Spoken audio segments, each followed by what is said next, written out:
that the Spring Vista site was not consistent with the city's comprehensive plan. Building Tomorrow Schools appealed the decision to the City Council, whereby under Florida Statute 1013.33, paragraph 5, the City Council conducted a 4-hour quasi-judicial hearing on January 15th, 2025. After relying on substantial and competent evidence, including testimony and documentation provided by expert planners and engineers, as well as overwhelming testimonies from residents against this site, the City Council determined that the property failed to satisfy both the city's established criteria in the comprehensive plan and standards outlined in the interlocal agreement. Volusia County Schools did not file an appeal on the City Council's decision under Section 163.3215 of the Florida statutes in circuit court within 30 days following the rendition of the decision, or exhaust all administrative appeals. Therefore, the City Council's decision that the school at the Spring Vista site is inconsistent with the city's comprehensive plan is final under Florida law. Yet, on April 22nd, 2025, Volusia County School Board decided in a 4-1 vote to purchase the Spring Vista site for $8.4 million.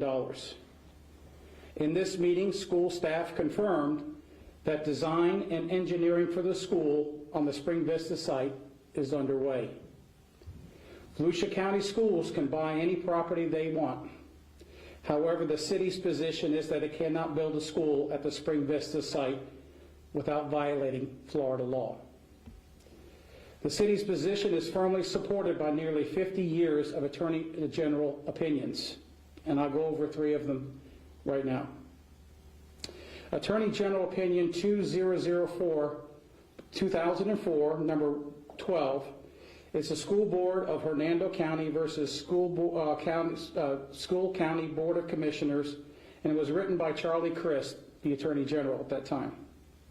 And his conclusion was, at the end, and I quote, "Rather, the legislature has made it clear that school districts and school boards are subject to local land development regulations enacted to implement local comprehensive use planning and development. It is my opinion that development on property owned by the school district that is situated within the county must comply with the county's comprehensive use plan." The second one is from 1989, number 31. It's the City of Perry versus Taylor County School Board, and it was written by Robert Butterworth, Attorney General.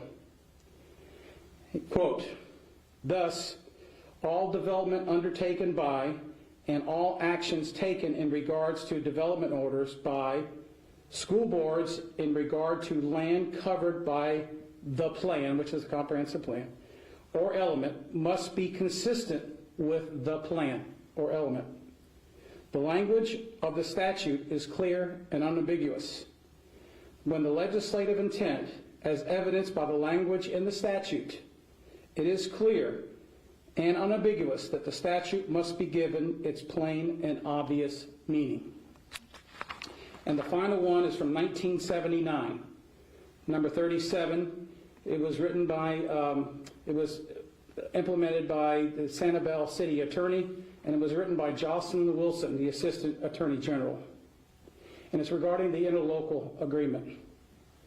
It's per statute, quote, "The interlocal agreement must include procedures for coordination on a new school site prior to the land acquisition and requires local governments to advise the district school boards on the consistency of the proposed school site with the local comprehensive plan. Development on the property owned by the school board, which is situated within a municipality, must comply with the municipality's comprehensive use plan." These Attorney General opinions confirm while school boards may be exempt from local building codes, permits, and impact fees, School boards are not exempt from local government comprehensive plans and land development regulations. Over the last 2 years, the city has worked hand in hand with the Volusia County Schools regarding on bringing a school to DeBary. Let's be clear, the city wants a school in DeBary that is beneficial not only to our kids, but also is compatible with our community. The city became aware of the Volusia County Schools wanted to build a school in DeBary in 2023 when the school board announced they were acting on closing Enterprise Elementary, which is located in a neighboring city. In the April 22nd meeting, the board admitted to extremely poor planning regarding this project. Land is a limited commodity in DeBary, as we are nearly all built out. In 2018, the city had hundreds of acres to buy land and build a school. In fact, in 2022, a perfect 30-acre site for school site on Fort Florida Road was sold to a private developer. But as you know, under Florida law, school boards must approve every single new residential development in Florida, guaranteeing capacity of new students. And under Florida law, cities cannot approve a new residential development without the school board issuing a certificate of capacity for those students. The state of Florida placed school boards in the development review process so they would have all the up-to-date information to plan for schools. All of the poor planning and missed opportunities by Volusia Schools to buy land in DeBary has caused this legal issue. The school board's decision to purchase Spring Vista property and the school board's admission that the design and engineering for this project, which has commenced as of April 22nd, 2025, reflects a clear intent to violate the city's comprehensive plan decision, which is final and binding, and a breach the binding statutorily required in a local agreement. One final word. Earning and keeping the public trust is critical in local government today. And purposely and intentionally violating the interlocal agreement not only violates Florida law, but destroys public trust for the other 17 government partners as well as for voters as well. Damaging these trusting relationships may have long-term effects. Thank you, and I'll be glad to take any of your questions. And let me just say, Eliana, in case you're going around, we are live streaming this, so obviously use your microphones, but in order to get your question on our live stream, Eliana is going to go ahead and speak into our microphone as well. So do we have any questions? Eliana, go ahead. Thank you. Good morning, Laverne McGee, News 6. How far are you willing to take this legal action if the school board continues forward with that piece of land developing a school on it? You know, when the city council passes ordinances and resolutions, they require the city manager to uphold those ordinances. Ordinances are passed on comprehensive plans. Ordinances are passed on land development codes. And it's my job as city manager to enforce those. And we enforce all these codes on every single parcel in DeBary.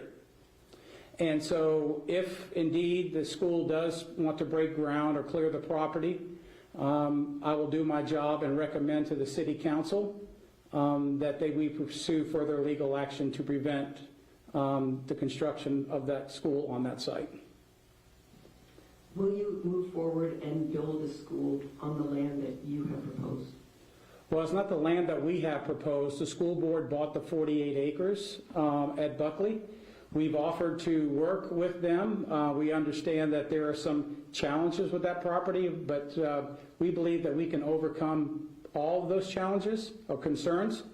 And we want to make sure that if we do build it on the 48 acres, we'll work with them as much as we possibly can to make it happen. Channel 9. How you doing? Great. Channel If this is happening already in 2025 because of the growing population in DeBary, would this happen again for another plot that the district is trying to build on? Well, the law is pretty clear that school boards have got to comply with all local government's comprehensive plan. The Comprehensive Plan Act was passed in 1975. And so there's got to be a tremendous amount of proactive planning by the school board. And unfortunately, in this case, if they haven't done that, and this is the problem that comes about with the inability to plan.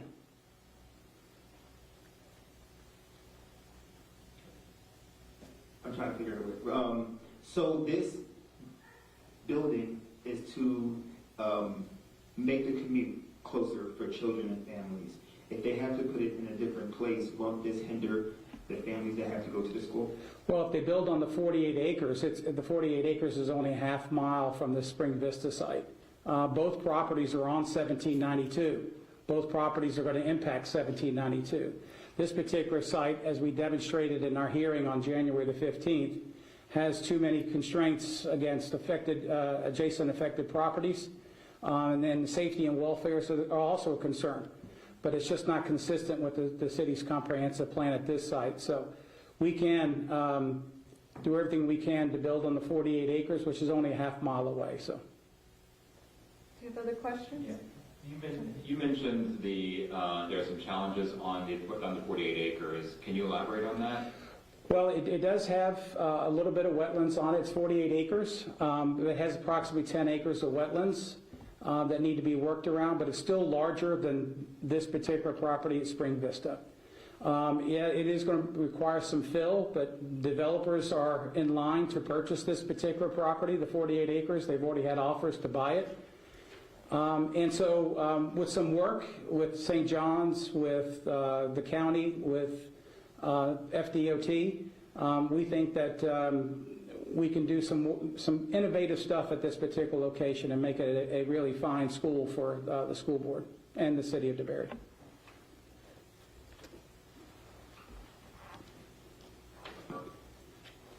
Hi, so do you have any idea what the motivation is or what their agenda is? If you're talking about two parcels of land that are a half mile apart in the same city, in the city of DeBary, in the same county, close to each other, two parcels of land, what would be the motivation for the county school board fighting to have it on that piece of land that's not too far away from the other piece of land?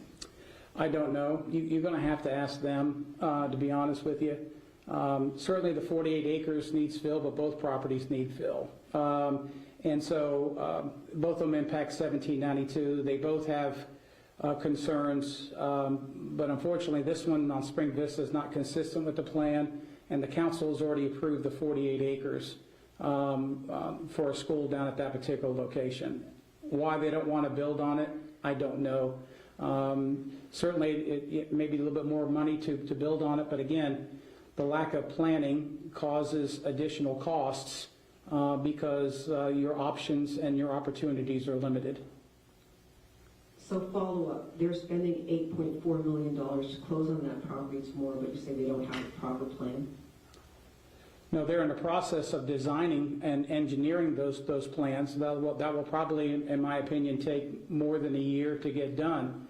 But based upon the city's comprehensive plan, they can do all the engineering, designing, and everything else and get it construction ready, but they won't be able to put a shovel in the ground. And that's due to the law? And that's due to the law, if you want to clarify the law? The comprehensive plan law and also the interlocal agreement law. Thank you. 3 quick questions. One, was the Volusia Growth Management Commission involved in any of these proceedings? Secondly, have you identified any wetlands on the Spring Vista site? And thirdly, what would be the venue for deciding this case? Would it be circuit court, or would you consider going to the state Supreme Court for a sort of immediate declaratory decision?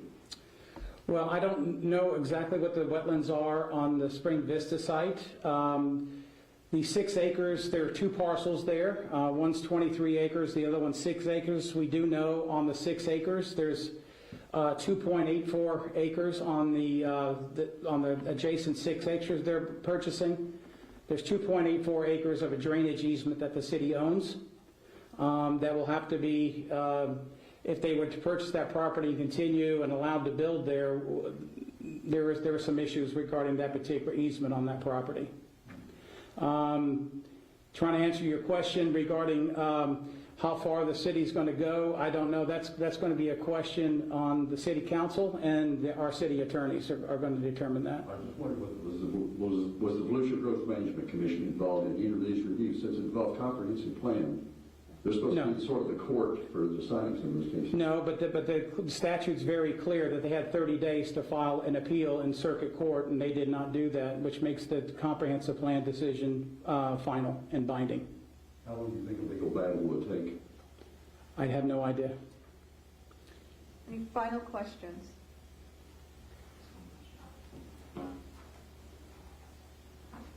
Haley Brown, Hometown East Volusia.